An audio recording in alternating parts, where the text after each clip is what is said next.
My name is Lacey Leone McLaughlin. This is Unfolding Leadership. Bridget Phetasy is a writer and stand-up comedian. She is the host of the podcast Walk-Ins Welcome, which is in the top 1% of all podcasts out there. She is also the host of the YouTube program Dumpster Fire and co-host of the podcast Factory Settings. I'm a big fan of hers, both of her humor and insight, and I could not be more excited to have her on the show today. Welcome, Bridget. Thank you for having me. I'm really excited to be here. Yeah. So what I'll say first, right out of the gate, is when I was on your show, I left that going, oh, she's coming back to my season too. It was so much fun. You really had me thinking. I love the interviews where I just keep thinking about little tidbits or wisdom or things that you said in your podcast that stuck with me for so long, just about even the idea of leadership, which is something that I have a hard time processing. and yet you are a leader, and that's a really good connection to who you are and why you're here today. So tell us a little bit about who you are and what you're doing today. Well, I'm a writer, a podcaster, a YouTuber, a comedian, and I long ago had this idea that I wanted to start a little media, not empire. I joke that it's more of a cul-de-sac. Maybe someday it'll be an empire. It's more of a cul-de-sac and a nice suburban development. And I just have so many creative ideas. And I originally wanted to be a writer and stand-up comedian, which is why I moved to Los Angeles and pursued that for many years. And my life took different turns as I started writing and doing comedy, and then the world around me changed. And now I'm a small business owner, and I make content for the internet, I guess, is the easiest way to describe it. And I just am kind of baffled that I get to do this for a living, although it's been hard earned. Yeah, hard earned and well deserved. Talk to us a little bit about your show, Walk-Ins Welcome. Yes, that's the show you appeared on. And the idea was that at the time I started it in 2018, there was a lot of talk about victimhood and victim culture, and it almost became a circular conversation. Even people who are pushing back against the idea of being a victim that seems so pervasive in our culture ended up in this conversation that still revolved around being a victim. And I wanted to start talking to anybody and everybody about their stories of resilience and overcoming hardship in their life, because I feel like everyone has a story. This is why I love talking to people on airplanes or on trains or anytime I'm just out in the world. I love even the Verizon worker when I call for something about my phone. I love just hearing people's stories, and particularly how they overcame those dark nights of the soul. I've had more than one rock bottom, I think, in my life. So that was something that was appealing to me. And getting out of your own way, if I can do anything in the culture and in the world, helping people get out of their own way is probably my primary mission. Yeah. So you have the podcast, and then you have a variety of other things that you're spending time on. And ultimately, you are the CEO of a large organization, even though I know you refer to it as a small business. But I mean, you're doing a lot of everything. So what are your other things you're spending time on? Well, I'm a contributing editor at Spectator magazine. I have a column monthly there, and I write freelance for all kinds of different outlets, for Tablet magazine. And recently I had a piece at Unheard. So all over the place you can find my work. And I also have a YouTube show, Dumpster Fire, where I make fun of the culture wars and whatever the daily insanity, national or international dumpster fire is going on. And really the motto for that is that we'll make burgers out of your sacred cows. So we're really just trying to and make fun of ourselves. It's really just I started that because I wanted to take my Twitter. I was very addicted to Twitter, and I really wanted to turn it into a show because I was just making fun of everything and everyone. And often there's this expression, about that trickster personality. It's he who dupes others and also who dupes himself. And I felt like sometimes I would step on these rakes in the culture war and end up getting piled on by, internet mobs. And so this was just a fun way to take that and actually turn it into comedy and relief for so many people looking around going, what is happening? Yeah. And then I started another podcast with my husband called Factory Settings. And that's a little more introspective, where we'll take one topic, and Factory Settings is this concept I've written about where it's just your default stuff. You had no real choice in programming your brain, like your socioeconomics, where you were born, all of these things that whatever religion you might have been raised before you even had a choice. These were things that were kind of they're your default settings, and really evaluating just different topics. And that has we just launched that about 40 episodes ago, but it has a very, very engaged cult following already of people who just love I think they like to think about these things for themselves. Yeah. One of the things that is consistent across all the work that you do is sort of this authentic self that you bring to all of your work, or at least that's what I've seen from your work or think about your work. How did you get here? How did you get to this place where you're going to put content in the world that feels a little uncomfortable? You're going to challenge people. You're going to have people think a little bit differently. And you're also going to be okay with whatever reaction it elicits from people. I think I was liberated very early on by failing. So I think that, and like I said, there have been multiple rock bottoms in my life. And the first was when I was 19 years old. I became addicted to drugs. I failed out of college, and I was a straight A student who was on that fast track to greatness. And I completely imploded. And in that implosion, once I was able to kind of start cleaning up in that wreckage, actually, and it wasn't even afterwards. It was sitting in a halfway house surrounded by women, asking myself how I got there and where I was going and what I really wanted. And I went to college, but I didn't really know what I wanted to do. And I was taking on all this debt, which was terrifying to me, not knowing what I wanted to do and also taking on all of this debt. Mm-hmm. And so I can probably look back and say perhaps being the oldest child and feeling a lot of pressure to just go to college, I didn't necessarily have the words to say, I don't want to go to school. And perhaps this was a way of finding a different path without just being able to say that. I also think there's a lot of other things that contributed to the addiction and to that particular first rock bottom.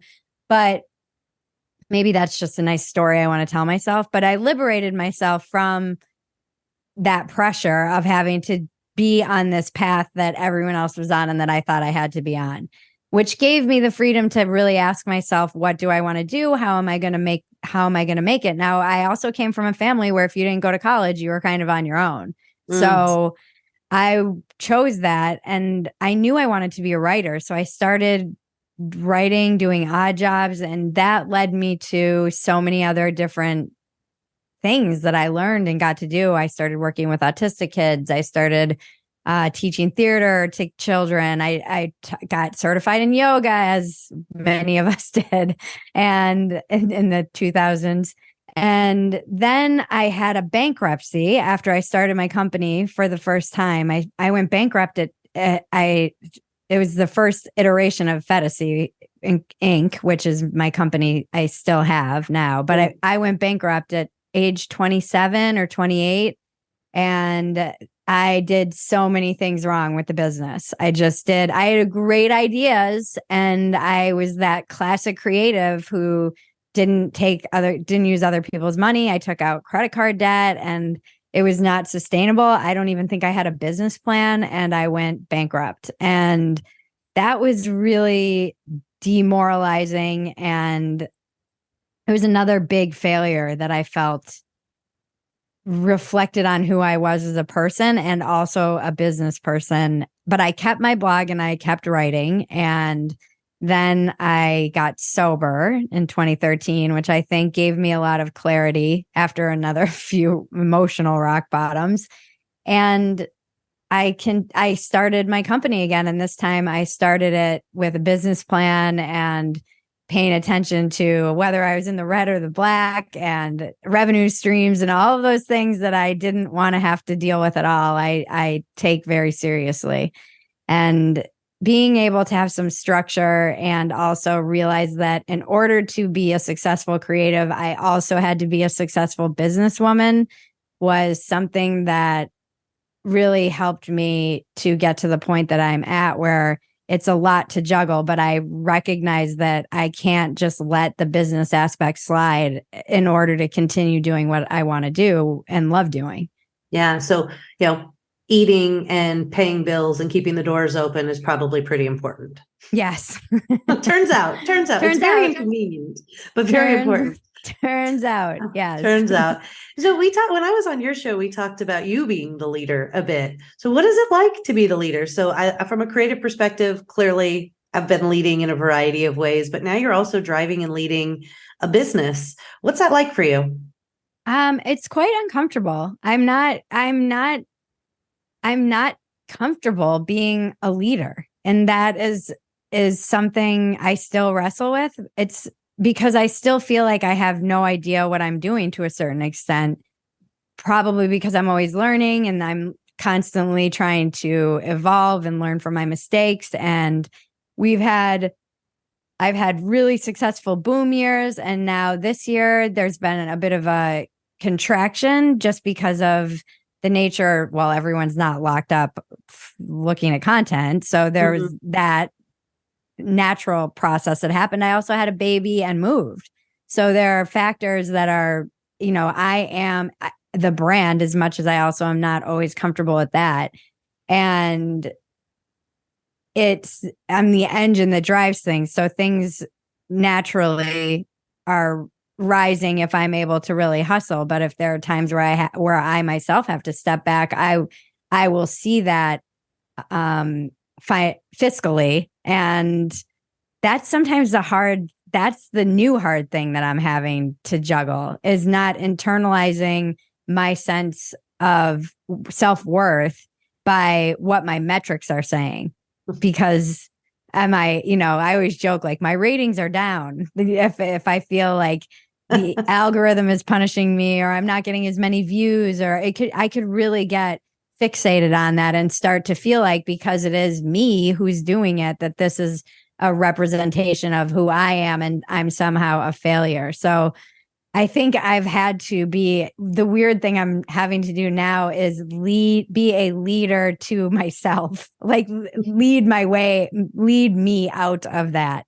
I try to say, what would my highest version of my kind of girl boss self say to the version of me that's feeling insecure right now about where I am, and how can we troubleshoot this and lead the way out of this kind of challenging moment. Yeah. So I'm going to be a total pain in the ass and ask you what your girl boss does say, because it's a lot, being the business driver, the content creator, the brand. And that's a lot. One thing that kept resonating in my head was, you can have it all, but you can't have it all at once. So there's this idea that you can do it all, you can have it all. And that might be true, but I can't have it all at once. So Thomas Sowell, who's a writer and a thinker, he talks a lot about trade-offs, and I have to know and evaluate what trade-offs I'm making all the time. And Girl Boss would say, you have a couple of years where your child is a baby. You're sacrificing, maybe grinding and hustling so that you can spend that time with your child while she's this young, and it's not forever. And you will probably see that monetarily, and that's not forever either. So just reminding myself that nothing is forever and that I'm making trade-offs. That's a big one. The other one is that I'm probably doing better than I think I am. So I am very hard on myself, and it is a miracle and I have, a great team member, and also cousin Maggie, who has helped me keep the wheels on this spinning through pregnancy, through moving, all of this. The fact that we've pretty much managed to keep putting content out with the smallest team imaginable, throughout all of this is in and of itself a success. And also focusing on what I can control and what is just out of my control. The algorithms are out of my control and they are nuts lately. I can't control YouTube analytics and what gets elevated and what doesn't. I can dig into how I can optimize those things. I can also, the other thing that I've been saying is I don't need to do more. I need to focus on doing more with what I already have. So it's not like, oh, panic and let's think of all these new things we can do. It's really looking at what we're already doing and how we can squeeze more juice out of that fruit. So that's what Girl Boss is saying at the moment. Yeah, I like Girl Boss. Trade-offs, what you control, thinking differently about what you have, and then just keep plugging away. I think keep going. That's what a lot of us tell ourselves, particularly those with new babies. Just keep going, keep plugging away. Yeah. So I'm curious in terms of how coming up under and being mentored by Joe Rogan has played into how you're spending your time, what you're thinking about the work that you do, sort of this fearless approach that you have to some of the content, or at least what I perceive to be pretty fearless about how you think through your content. Talk to me about that experience. Yeah, he's really great. He's been someone I not only look to as just an inspiration, but somebody I can hear his voice in my head without even asking him. I'll give you a perfect example. Recently, I was evaluating a deal and the deal was, I don't think it was that great. Although, as I kind of alluded to earlier in this conversation, I'm in a slight amount of financial fear or insecurity.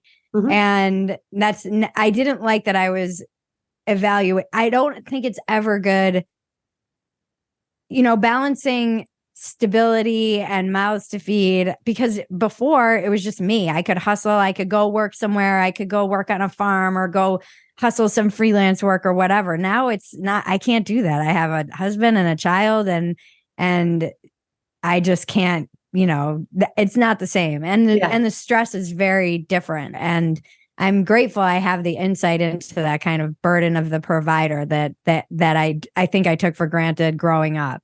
And I had this deal and I was evaluating it and I talked to almost all of my mentors. I actually thought about calling you. And you should have. I didn't want to bother you. But I talked to all of these women and men and people that I respected and got their perspective, and people in the industry who looked at these deals and I just got some feedback from people that I respected. And I never went to Joe because I knew what he was going to say, which at the end of the day was kind of all I needed to know. That was kind of my answer, whether I knew it or not. It just took me a minute to get there. And because somebody said, "Hey, have you asked Joe what he thinks about this?" And I said, "No, because I know what he's going to say." And they were like, "Well, isn't that part of your answer for you?" And he really inspires me to stay as independent as I possibly can. And I think that that's something, even though it's often more terrifying and often maybe not the stable financial decision to make. I mean, the amount of money that I've turned down in the past couple of years is actually insane, but it would have meant giving up freedom in a certain respect to be independent and trade-offs. So I'm putting myself in a position that's a lot more uncomfortable on the day-to-day in the hope that I have control over my content, my voice, what I'm saying, what I can and can't say, which to me is invaluable. And I think the other thing that people in our space are constantly having to evaluate is this idea of exclusivity.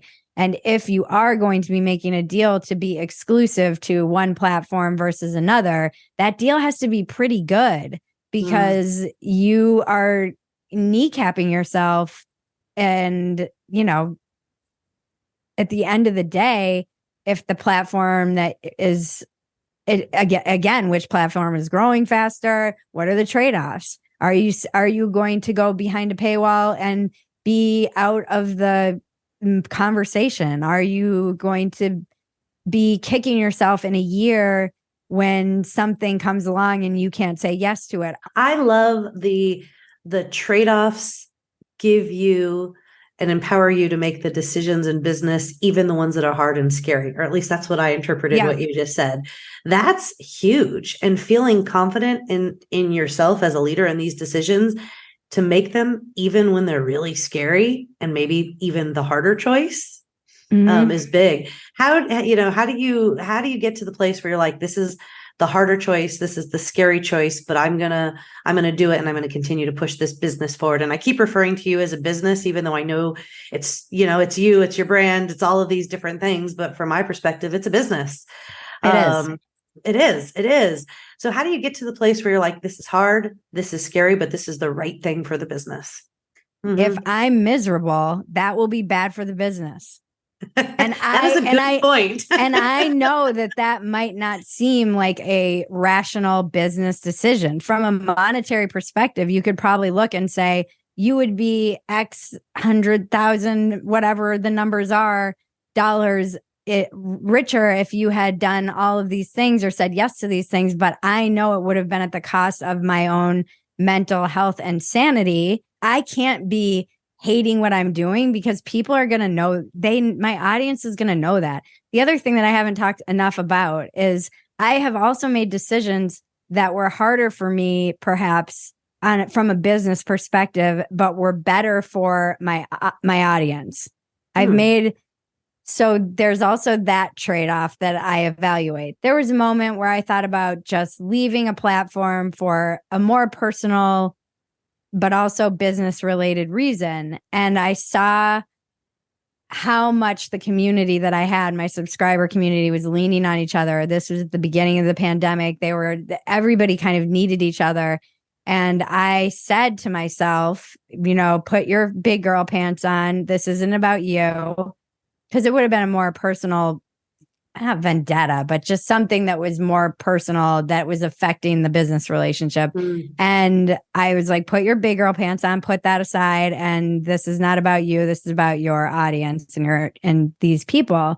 And that is a decision I don't regret at all. It totally depends on whatever I'm facing, but it is not easy a lot of the time to evaluate, to look at these things and say, all right, let's do a cost benefit analysis. Let's evaluate the trade-offs.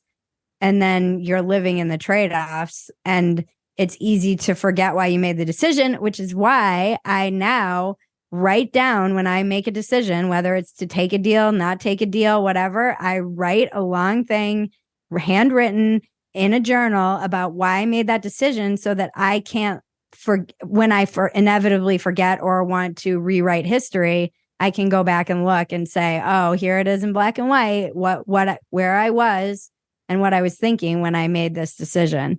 Yeah.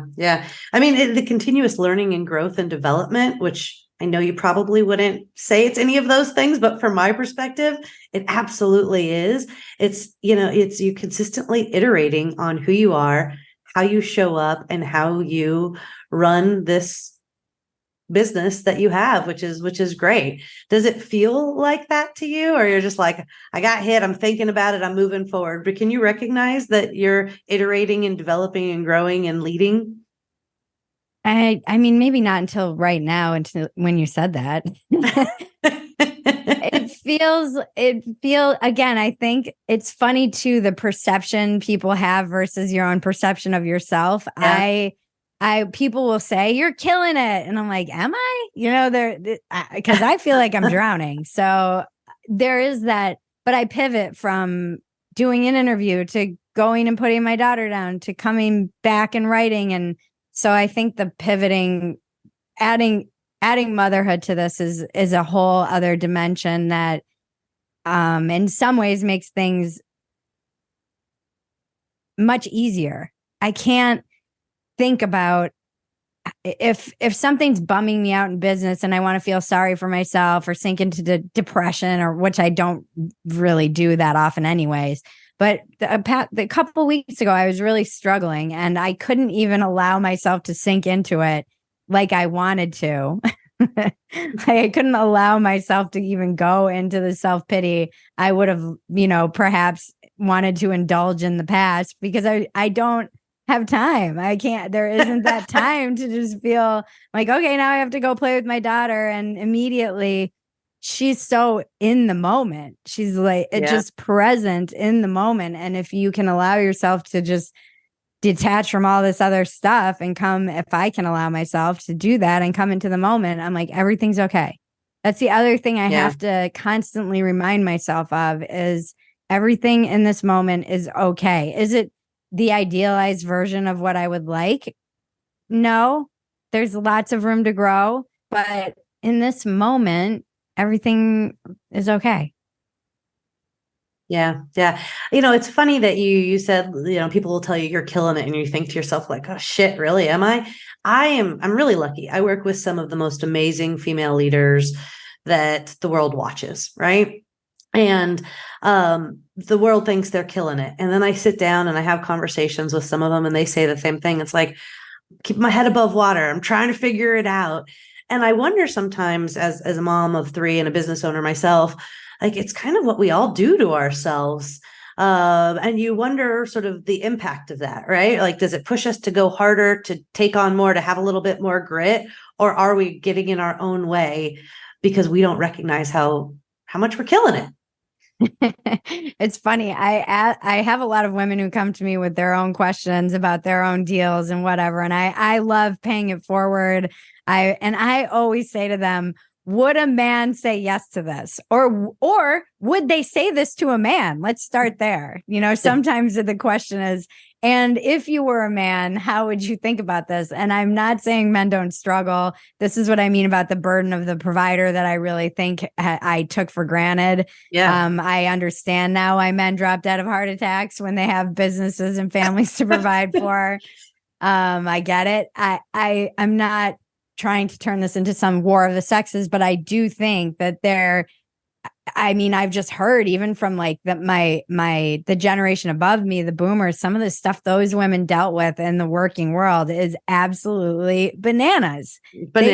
You would be sent to HR now for some of the stuff that their bosses said to them. Not even sexual harassment, just saying, "Oh, you don't need a raise because your husband makes so much money."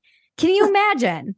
I mean, the craziest stuff. What I could say is, I'm not having the same conversation with the men leaders that I work with that I am the women, right? Yeah. I just don't. And I don't know if they don't know to have the conversation, if they're not asking the questions, or what it is. But in general, that's sort of self-doubt, that like the difference in the perception, it's just not there. If anything, it's the other side, where they're like, oh, I'm going to kill it. I don't know how, but I'm going to figure this shit out, and I'm going to move forward, and it's going to be awesome. Yeah, it's wild to me. I mean, there's that kind of meme that goes around the internet all the time where it's like, God grant me the confidence of a mediocre male, or something like that. And I do think that there's a certain amount of confidence that men have that women could learn from.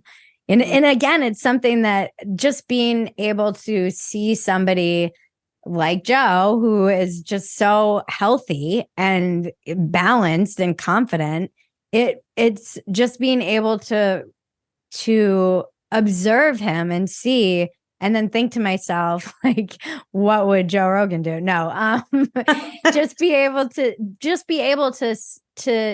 have a little bit of confidence. This is kind of the downside of having had so many failures in my past, is that I don't always trust myself, even though I should. But there's a little bit, there's always that little voice inside of me that, and I think a lot of creatives wrestle with imposter syndrome. Joe and I have talked about this on his show. He's like, this is just part of it. It pushes you. So knowing that even he struggles with imposter syndrome, or has in the past, that is helpful to me. Well, and it's so interesting too, because at some point you've got to look at it from a business perspective, and you've got to say, the biggest indication of future success is past performance. Yes. And yes, you've had some bumps in the road, but going back to your words, you're killing it. So at what point are you just going to go, There is no reason to think I'm going to stop killing it. I heard some huge podcaster recently, and he was talking about how he was afraid he was going to be poor. Dax Shepard. He's worth millions of dollars, has a huge podcast, and he grew up poor. And I know I didn't grow up poor, like eating out of a dumpster poor, but money was always something my parents were stressed about. It was always a conversation in our household, how there wasn't enough and how we were going to be destitute. And then being somebody who lived on kind of the edge of poverty when I started paying for myself and was always hustling. And literally every month I was like, I don't know, we're going to do it this month. Yeah. I find that very hard to shake. I last week was like, maybe I need to go apply at Chili's, just like in my head, I'm telling myself like, it was a good run. You need to go back to waiting tables. Yeah. And you realize how crazy that sounds with your pure subscriber numbers and your reach. And it's crazy. It's crazy. It's like crazy. People would recognize me if I was waiting on them. That's the point I'm at. What are you doing here serving my food right now? This is weird. Yeah, it is. It would be awkward for sure. Although part of me also loves it. And I had this moment actually when I took the leap into writing freelance. So I was waiting tables and then I started making enough money that it got to be, again, I had to evaluate time versus stable money, where I was making enough as a writer that if I hustled a few more freelance articles, I could make what I was making in these waitressing shifts I was working. So that's when I decided to take the leap, and I did. And then the Playboy changed hands. My editor it was just a total industry cluster F. And I suddenly was worried and freaked out, and I got a job waiting tables again, and it lasted for 2 weeks because I realized that it was just old me who was in fear and I was panicking. And I ended up quitting the job because I would go and work it and I'm like, what am I doing? I have so many other opportunities that I could be, or many other avenues that I could be exercising and investigating and exploring, and this is just safe and I'm afraid. And I needed to do that in order to really feel that. So even when last week I'm like, I should go apply at Chili's, it's like, how that's going to feel. I love that you give yourself permission to hold yourself accountable, forgive me, for the ridiculousness, which we all do. I mean, again, I think we all, as women leaders and owners of businesses, and then you add all the different complexities in terms of being the brand and putting content into the world. But I love that you give yourself permission to hold yourself accountable to being silly. Like, what am I doing right now? Like, am I really going to go to Chili's? Am I really going to go do this? Well, maybe. But I'm also going to hold myself accountable to, I've gotten to the place where I get to decide how I spend my time. I gotten to the place where I decide what adds value. And I've gotten to the place where I get to decide what I give a shit about. Mm-hmm. Yep. Cool. And it is cool. And it is good to be able to, I think, laugh at yourself in all of these instances, because even on its face, sometimes when I think about what I'm doing, it's ridiculous. So even just like content creation, which we call it content creation now, I really consider myself an artist. And that is always, again, a very weird thing to balance with being a business person. But content creation it's all this whole internet, I'm always at the kind of tip of the spear of all of these new things. Like I was very early on Patreon, and then so a lot of this stuff is all just new media is bananas, and seems like I was at a baby shower and there was a girl there and she has 25 million TikTok subscribers, and that didn't even exist like 4 years. How old is TikTok? 4 or 5 years old. Yeah. And it's so crazy to me. And her stuff is so, she's gorgeous, and it's just silly and kind of fun. And I was watching it, and my uncle was watching it with me, and he was dying laughing. I'm like, okay, I now know I have 25 million subscribers. Yeah. Going back to subscribers and audiences and all of that, one of the things that I have, I've been paying attention and following you pretty closely since I was on your show. I'm a fan of everything you do. Thank But one you. of the things that you mentioned, and it's very obvious to me from the work of yours that I've seen, is you show up for your audience. And you've mentioned that a couple of times indirectly on this, in this conversation, but you show up. And as somebody who doesn't do what you do for a living, right now it feels hard to show up for your audience from an external perspective, meaning you say the wrong thing and you get the hate, or you say the wrong thing and you're ostracized, or you say the right thing and half of your audience is ostracized. How do you, because for me, that's just another way of leading, right? You're leading in that world, in a world that people are paying attention to on a much larger scale than anything most people are doing. How do you balance showing up and being authentic, but also recognizing that there is this group of people out there following you, and to some extent reacting to, judging what you have to say? It feels hard to me. It sometimes is. And I also come from the like Joe Rogan school of don't read the comments. That's what he says after every time you go on a show, no matter who you are. That will be the thing he says when you're walking out the door. Don't read the comments. And that is a really good perspective to have, keeping that balance. Now, my core audience of people who buy my merch, subscribe, they're generally in my subscriber communities. It's a lot more reasonable. I hear their criticisms.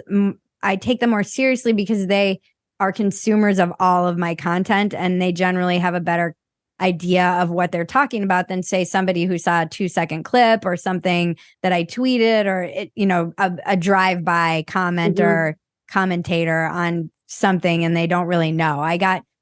Somebody said something to me the other day and it was just clear to me that they've never seen anything that I've done. So I have to balance where it's coming from. I think that's important. I have people in my life who I take very seriously, advisors, mentors, family, friends, my inner circle of people. So when it comes to the audience, I always used to joke on Twitter, hello, new followers, I'll only disappoint you, just to kind of set the bar very low. But there is that I'm uncomfortable with the term fans. I really don't like it. I have supporters, but fans feels, I don't know why, it always feels so strange to me. And I call my community of subscribers, they're like the fam, because in some ways they are like a large extended family. And they really have showed up for me in so many ways. And they make it easy for me to show up for them. And I have a little sign right here by my desk that says it's not about you. And that is what grounds me in continuing to do what I'm going to do. If somebody supports me and they don't like something I say and they don't agree with me, most of the people who follow me do not agree. I don't want them to agree with everything I say. I can't be afraid of losing followers. If it costs me my entire business and to be truthful in what I'm feeling in that moment, even though I might change I have got to be able to grow and change my mind and make mistakes and say things that are wrong. I speak for a living constantly. I'm going to say things that are going to be wrong. I'm going to say things that are going to make people angry. I'm going to say things that even Bridget from 5 years from now might disagree with. If I don't allow myself the space to do that and have the fearlessness that it will be okay, that actually what people are connecting to me is my humanity and my ability to be and the fact that I'll be honest, even if it might alienate some of my audience, then I'm selling out. I'm selling something out of myself, and it will lead me. This is the idea of audience capture. If I'm captured by my audience, I want it to be because they trust that I will always be truthful and honest with them to the best of my ability about wherever I'm at and whatever I'm thinking, even if I know they might disagree with it. And then when I hear from my audience, they're just so loving and supportive, and they're, they'll write me like, oh, I got you. This got me through a dark time, or thank you for not making me feel like I'm crazy, or thank you for my whole thing is like, you aren't alone. I don't want people to feel like they're alone. I think it's so much of it's like the sickness that's infecting a lot of us is feeling like we're all alone out there. And that's how I just show up for them. I was going to do the other night. We had a live stream scheduled. I was exhausted. The baby woke up the night before. I had done a bunch of stuff that day, and my cousin was like, we can push it. And I'm like, no, we said we were doing this. I'm showing up for it. Like, even if 10 people show up and they were expecting for me to be here, I've got to show up. I still treat the online stuff in the same way that I would, like the show must go on, in the same way that I would a play. If you were in a play, or if you were in a gig or a comedy or anything, you just have to show up. Yeah.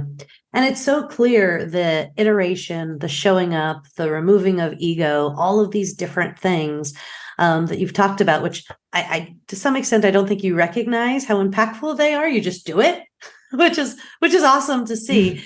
But it's why people engage, and they stay engaged, and they give you the grace to be human and flawed, right? Because they know you are leading and showing up in a way that's authentic to you. And that means we're all going to get it really, really right sometimes, and we're all going to get it really, really wrong sometimes. And that's okay too. Yeah, I think we need so much of the lack of grace it's so hard online, because it's so easy to just become a parody of yourself. Inevitably, we kind of all do, I think, online. And there are moments I've been going through my old Twitter because I'm writing some stuff, and I'm like, oh God, I can see it's just sometimes you're just throwing things out there because you can, or you're saying things that are incendiary just because, for me, it's funny to annoy people, which is not always, I would say a huge defect of character, although I still find it hilarious. There are definitely peaks and valleys. Sometimes when I feel very tired and worn down, and I'm too focused on the culture war and not focused on just connecting to that audience and to basic humanity and things that people are struggling with that transcend the divides, like addiction, comedy, mental health stuff. I lose myself a little bit, and it can feel very, I won't want to do it. I'll start feeling like, what am I doing? And now I feel trapped in like, oh, now I have to create when I start hearing myself saying that and feeling that way, I'm starting to learn that it's because I'm not connecting enough with my audience. That is a red flag to me, that I'm focusing too much on metrics. I'm focusing too much on it not being enough. I'm not enough. It's not enough. And I'm not focusing on who's paying attention to me. I need to re-energize myself. I guess the easy way for me to put it is that it means I have an outsourced focus on the business, and I've lost track of why I'm doing this, why I love doing this, and who I'm doing it for. And I'm just focusing on the balance sheet. Yeah. Yeah. And for it all has to come together and be there for you to be your best, do your best, and live at your best, meaning making enough money to do what you do. Yeah. It's not easy. Well, I think that's a really great note to end on. This was a really fun conversation, and I loved going through sort of how you're thinking about it and pulling out, truthfully, all of the different things that are so amazing that you do well from a leadership perspective, that ultimately, as you continue to move on, I'm guessing you're going to recognize more because, let's face it, you're killing it. Thank you. So are you. Oh, thanks. Thank you so much for being on, and I look forward to continuing the conversation at a later point. Thank you for having me. This was so fun. Thanks, Bridget. What I'm left with is, how are you balancing your own needs with showing up authentically for the people that you lead and the people around you? And how, when you're in one of those valleys of your career, how are you refocusing on what you love and figuring out what you're doing it for and what you're doing next? This is Unfolding Leadership. Thanks for listening.